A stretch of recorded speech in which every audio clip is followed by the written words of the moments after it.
Assalamualaikum and hi. In this presentation, we will explore salmon as a unique species within the kingdom Animalia and phylum Chordata.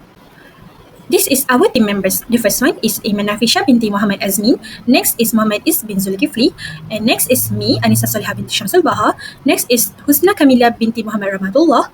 And lastly is Lutfila bin Razli Sham. This is introduction about salmon. Salmon are unique fish species that live in both freshwater and saltwater habitats. In this presentation, we will explore their taxonomy, habitat, physical characteristic, life cycle, and importance to ecosystems and the economy. Salmon are a great example of biodiversity in action. My name is Lutfila. So today I will give an explanation about taxonomy description for salmon. But before that, I will explain what is that taxonomy. Taxonomy is the science of naming, describing, and classifying organisms, and it includes all plant, animals, and microorganisms of the world. So there are 7 aspects in taxonomy description. First, we have kingdom, that is the broadest and the largest. Second, we have phylum, then class, next order, after that family, genus, and last but not least species, the most specific. So now I will explain about taxonomy description. But before that, I will explain all the 7 aspects in the taxonomy. First, kingdom. Kingdom is the broadest group and it divides all organisms, living things into big categories like animals, plants, fungi, and bacteria. For example, salmon is in the kingdom of Animalia. Second, we have phylum. Phylum, a smaller group inside each kingdom, and it's group animal with similar body plans. And for salmon, it is in phylum Chordata. Next, class. Class is splits phyla into smaller group, and it's look at more specific features. And for salmon, it is in class Actinotherdae. Next, for order is narrowed down in more specific, like organism is in same order have even more in common. For example, salmon is in order Salmoniformes. Then we have family. Family is like small group of close relative, and for example, salmon is in family Salmonida. Secondly, next we have genus, a group of very similar species, and for example, for salmon it is in genus Salmon. Last but not least, we have species. Species is the most specific level, and for salmon, it is in Salmosala, and Salmosala is the Atlantic salmon. Uh, Now, I will talk about habitats of salmon. The first one is freshwater habitat. Salmon are born in clean, cool rivers with gravel beds for spawning, which means salmon are born here and it has very high oxygen. Next is estuarine habitat. Salmon transition where freshwater from rivers meet saltwater from the sea. This is transition zone where they adapt to saltwater and it has moderate oxygen. And next, marine habitat. Adult salmon live in the ocean, feeding and growing before returning. And this is adult life for salmon in the ocean, which means growth and feeding. And it has lower oxygen but it is enough for survival. Lastly, is migratory pathways. Salmon migrate thousands of kilometers between habitats. And salmon are known for their incredible migration, but migratory pathways are not the final habitat.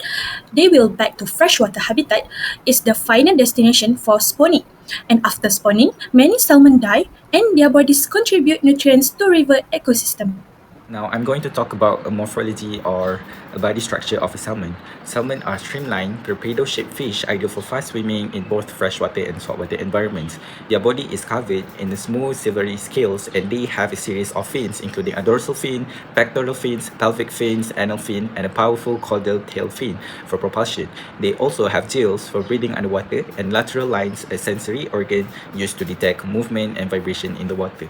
Salmon are carnivorous. In their natural habitat, they feed on smaller fish, crustaceans, and aquatic insects. Their mode of nutrient is heterotrophic ingestion, where they actively hunt and consume other organisms for energy. Here are the general characteristics of a salmon. Salmon are cold-blooded vertebrates or ectothermic, and they have an endoskeleton made of bone. Also, salmon undergo external fertilization and exhibit sexual reproduction with distinct male and female individuals. They also develop from eggs into larvae, then grow into adults. So what are the unique characteristics of a salmon? What makes salmon so special? One of the most unique traits of a salmon is their anadromous life cycle. This means they are born in freshwater rivers or streams, migrate to the ocean to grow and mature, and then return to exactly where they were born to reproduce. This return journey is guided by their incredible sense of smell and memory. Another fascinating trait is salmon's ability to adapt between freshwater and saltwater environments. This is a process called osmoregulation. Also, some salmon species, like the Pacific salmon, die after spawning, providing nutrients to the freshwater ecosystem and supporting the food web. A great example of how interconnected biodiversity truly is.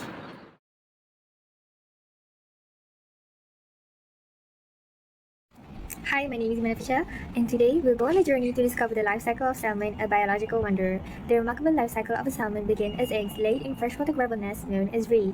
These tiny orange red spheres hold a developing embryo, which gradually form eyes, a spine, and a tail within. Upon hatching, the young salmon enter the albumin stage, characterized by their prominent yolk sac attached to their bellies, providing essential nourishment as they hide within the protected gravel, highly vulnerable to predators. As they consume their yolk sac and grow, albumin transforms into a fry, small fingerling-sized fish that emerge to actively swim and forage for food. Most salmon fry bear distinctive vertical stripe called paw marks. Continuing their development, these fry becomes bar, a juvenile salmon with pronounced dark vertical bar that serve as camouflage in the freshwater riverine habitats, where they may reside for 1 to 6 years depending on the species. A crucial transition then occurs as bar undergoes multiplication, physiological changes that prepare them for saltwater life. They develop a silvery sheen and their body gain the ability to osmoregulate, controlling their internal salt and water balance. Once ready, these smolts migrate downstream to the vast ocean, spending 1 to 6 years feeding and growing into adult salmon. During their time in the ocean, they accumulate energy for their sternest return migration and undergo physical changes such as developing a hook nose, a humpback with changes in coloration. Finally, driven by instinct, this mature adult undertake an arduous journey back to their natal freshwater rivers to spawn. After this reproductive act, many salmon referred to as spawners or kelp, and for most species, this marks the end of their life cycle as they typically die shortly after spawning. Their incredible return journey is guided by geomagnetic navigation, sensing the Earth's magnetic field, and precise olfactory navigation using a smell memory bank to locate their exact birthplace. This imprinting on both magnetic field and smell is vital, though factors like water temperature, current, and pheromone also play a role. Did you know salmon can travel over 3,000 kilometers just to return to the exact stream where they born? Which means at freshwater habitat. This incredible journey connects ocean, rivers, and forests, and it's showing us how one species can link entire ecosystem together. Assalamualaikum and hi everyone, my name is Husna and today I will continue with the topic of importance of salmon to ecosystem and economy. Importance of salmon in ecosystem salmon are vital for the economics of coastal community, especially those in the Pacific northward, while salmon are also play in a critical role in ecosystem health, from the ocean to the mountain streams and forests. Also, more than 130 animal species, including the orca, whale, and grizzly bear, feed on salmon and reap the benefit of the protein and nutrients contained in the fish. Salmon are also a central part of the human diet. While salmon disappeared from many rivers during the 20th century due to the overfishing and habitat change, like dam construction and water pollution, people have been experiencing the negative effect of decreasing salmon population, which has triggered call to restore the river system to their natural state to help salmon return to their mountain streams once again. More fun facts of salmons. Why do salmons migrate upriver? While salmon spend most of their life in the ocean where foods and nutrients are abundant, salmon are anadromous fish, which means they swim up to the mouths of rivers and breed in upstream reach where their eggs are protected from marine predators. Which means salmon typically choose their nesting site in riffles where the water is shallow and the flow is fast and turbulent. Their nests are called rats, which are small pockets in the gravel river bed created by the female salmon using her tails. By fanning her tail over the gravel, she created the hydraulic condition to lift gravel out of the riverbed, leaving a shallow hole where she can lay her eggs. Then she can swim upstream of the nest and fan small gravel to cover the eggs, shielding them from the predators. Next is important in economy. Salmon are a major target for commercial and recreating fishing, where it will support the local economics and providing food resources.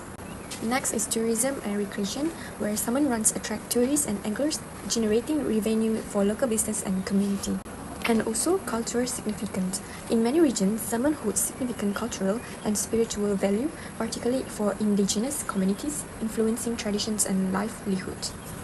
Also for the nutrient cycling, salmon transport marine derived nutrient from the ocean to freshwater ecosystem when they spawn, enriching the environment and supporting other species too.